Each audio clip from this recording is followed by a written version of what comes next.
केंद्रीय मंत्री माननीय श्री जितिन प्रसाद जी, पूर्व राज्यपाल और भारतीय जनता पार्टी के वरिष्ठ नेता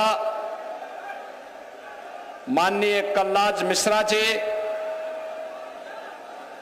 पूर्व केंद्रीय मंत्री, पूर्व मुख्यमंत्री माननीय साध्वी उमा भारती जी, उत्तर प्रदेश सरकार में मंत्रिमंडल के मेरे सहयोगीगण, उप मुख्यमंत्री द्वय श्री केशव प्रसाद मौर्य जी, श्री ब्रजेश पाठक जी, भारतीय जनता पार्टी के प्रदेश के अध्यक्ष चौधरी भूपेंद्र सिंह जी, इस पूरे कार्यक्रम के संयोजक, आयोजक, पूर्व सांसद श्री राजवीर सिंह राजू जी, उत्तर प्रदेश सरकार में मंत्रिमंडल के मेरे सहयोगी और कार्यक्रम के आयोजक श्री संदीप सिंह जी, सभी माननीय जनप्रतिनिधिगण और भारी संख्या में उपस्थित सरदेव बाबू जी के प्रति श्रद्धा का भाव रखने वाले अलीगढ़ मंडल से जुड़े हुए सभी उपस्थित बहन और भाइयों, हिंदू गौरव दिवस के अवसर पर सरदेव बाबू जी की स्मृतियों को नमन करते हुए मैं आज के इस अवसर पर प्रदेश की जनता की ओर से, हर राम भक्त की ओर से उन्हें उत्तर प्रदेश सरकार और उत्तर प्रदेश की जनता जनार्दन की ओर से विनम्र श्रद्धांजलि अर्पित करता हूं। बहनों और भाइयों, ये चतुर्थ पुण्यतिथि है सरदेव बाबू जी की। उन्होंने इसी अलीगढ़ जनपद के एक छोटे से गांव में एक सामान्य किसान परिवार में जन्म लिया। राष्ट्रीय स्वयंसेवक संघ से बचपन में राष्ट्रीयता के संस्कार प्राप्त किए। एक शिक्षक के रूप में भारतीय जनता पार्टी के एक सामान्य कार्यकर्ता के रूप में अपने आप को भारत की राष्ट्रीयता के लिए समर्पित किया। और आज जिस भी क्षेत्र में सरदेव बाबू जी को कार्य करने का अवसर प्राप्त हुआ, उन्होंने अपने आदर्शों की एक छाप छोड़ी। 1977 में स्वास्थ्य मंत्री के रूप में स्वास्थ्य सेवाएं कैसे होनी चाहिए, 1990 में उत्तर प्रदेश की बिगड़ी हुई हालात में उत्तर प्रदेश के अंदर कानून का राज कैसे होना चाहिए और सुशासन के लक्ष्य को कैसे प्राप्त किया जाना चाहिए, लेकिन विरासत और विकास की यात्रा कैसे साथ साथ चल सकती है, अपने छोटे से कार्यकाल के दौरान सरदेव बाबू जी ने उत्तर प्रदेश में करके दिखाया। और उसके उपरांत जब उनकी चुनी हुई सरकार को अलोकतांत्रिक तरीके से कांग्रेस ने भंग करने का काम किया था, बर्खास्त करने का काम किया था, राम जन्मभूमि के लिए उन्होंने क्षण भर की भी देरी नहीं की और अपने पद को छोड़ करके उन्होंने इस बारे में कहा था कि हां, अयोध्या में विवादित ढांचा के गिरने की जिम्मेदारी मैं ले रहा हूं अपने ऊपर, किसी राम भक्त का कोई बाल बांका नहीं होना चाहिए। बहनों और भाइयों, जब श्रेय लेने की होड़ हो और जब मामला बिगड़ता है तो दूसरों के ऊपर डालने की एक स्थिति देखने को मिलती हो, उन स्थितियों में बाबूजी ने उस समय सारी जिम्मेदारी अपने ऊपर लेकर के गुलामी के ढांचे को, उसकी जो गति होनी थी उसको दुर्गति तक पहुंचा करके श्री राम जन्मभूमि में भव्य मंदिर निर्माण का मार्ग प्रशस्त किया है। आज बहनों और भाइयों, उत्तर प्रदेश में पिछले 8-8.5 वर्ष के अंदर विकास के लिए, सुशासन के लिए, समृद्धि के लिए, सुरक्षा के लिए आदरणीय प्रधानमंत्री मोदी जी के नेतृत्व में, उनके मार्गदर्शन में जो कुछ भी हम कर पाए हैं उसकी आधारशिला सरदेव बाबू जी के द्वारा दी गई 1990-91 की और 1996, 97, 98 में उनके द्वारा जो सरकार बना करके जो न्यूज की आधारशिला रखी गई थी, उसी आधारशिला पर आज डबल इंजन की सरकार कार्य करते हुए उन आदर्शों को अंगीकार करते हुए आगे बढ़ाने का कार्य कर रही है। और आज सरदेव बाबूजी के प्रति यही विनम्र श्रद्धांजलि अर्पित करने के लिए हम लोग आए हैं। याद करिए, बुलंदशहर सरदेव बाबूजी की कभी विधानसभा हुआ करती थी। वहां पर प्रधानमंत्री मोदी जी की प्रेरणा से बने हुए राजकीय मेडिकल कॉलेज का नामकरण सरदेव बाबूजी के नाम पर किया गया। प्रदेश के सुपर स्पेशलिटी कैंसर हॉस्पिटल का नामकरण सरदेव बाबूजी के ही नाम पर लखनऊ में किया गया और उनकी भव्य प्रतिमा का भी स्थापना वहां पर की गई। बहनों और भाइयों, जो लोग आज पीडीए के नाम पर समाज को बांटने का प्रयास कर रहे हैं, ये वही लोग हैं जब इनकी सरकार हुआ करती थी, दंगे होते थे, गुंडे और माफिया प्रदेश में तांडव मचाते थे और हर पर्व और त्योहार के पहले उन पर्व और त्योहारों पर कोई ग्रहण सा लग जाता था दंगों का। ये वही लोग हैं जब उस समय पार्टी बनकर के इस हिंदू समाज को कोई पर्व और त्योहार नहीं मनाने देना चाहते थे। ये वही लोग हैं जो कांवड़ यात्रा में रोक लगाते थे, विजयादशमी में दुर्गा पूजा के अनुष्ठान को नहीं होने देते थे, होली और दीपावली के कार्यक्रमों में तमाम प्रकार से व्यवधान पैदा करने का कार्य करते थे।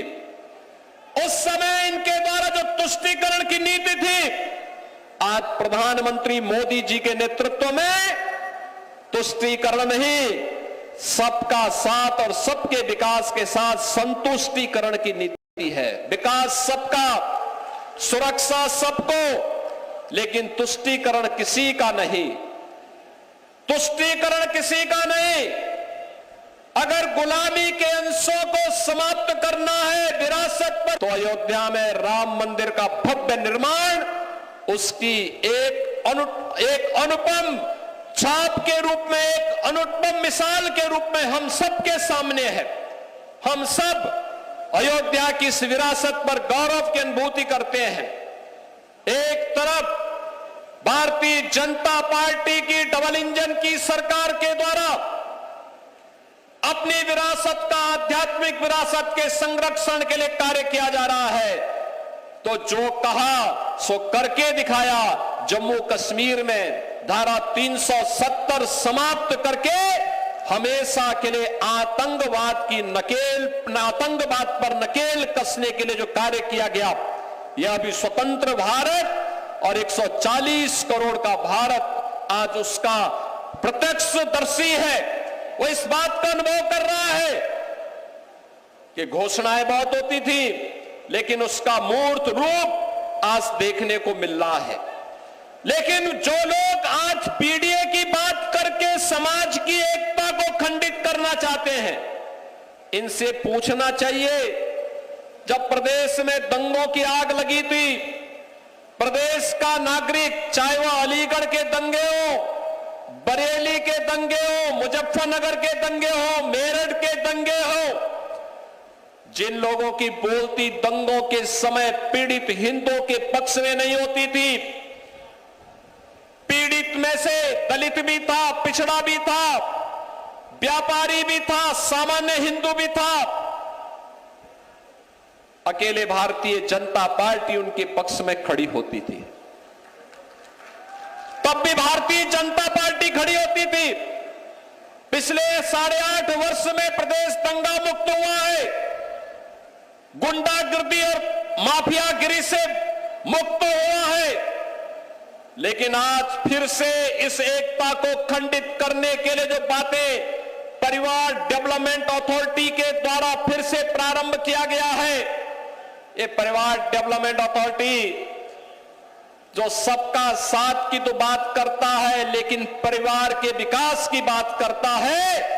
और इन्होंने 4 बार प्रदेश में समाजवादी पार्टी की सरकार आने पर यही करके दिखाया। भी आपने देखा होगा, अभी हम लोगों ने 60,244 पुलिस की भर्ती संपन्न की।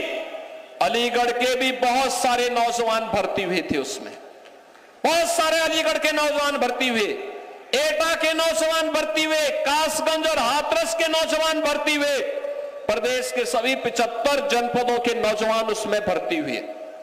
लेकिन क्या ये 2017 के पहले भी संभव था? क्या 2017 के पहले ये नहीं हो सकता था?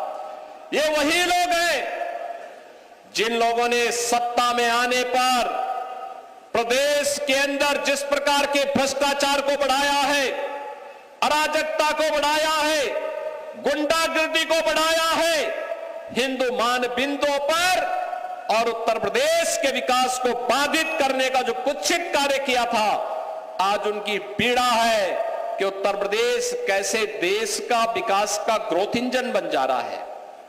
आज उनको पीड़ा इस बात की है कि आखिर उत्तर प्रदेश के सामने जो पहचान का संकट इन्होंने खड़ा किया था, ये पहचान का संकट कैसे दूर कर दिया गया है।